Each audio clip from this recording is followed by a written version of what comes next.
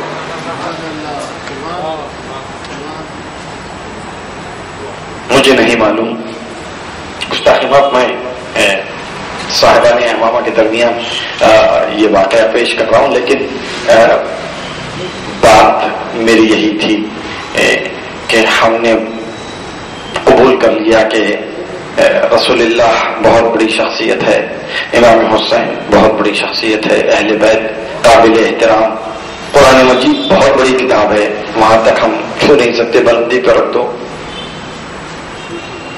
آیت اللہ خمینی، آیت اللہ باقر صدر یا کوئی عالم ہمیں راستہ دکھانے۔ قرآن کہتا ہے اپنے اپنے شہروں سے نکلو، لوٹ کر واپس آؤ تاکہ تم لوگوں کو دیندار بناؤ۔ ہم انتظار کرتے ہیں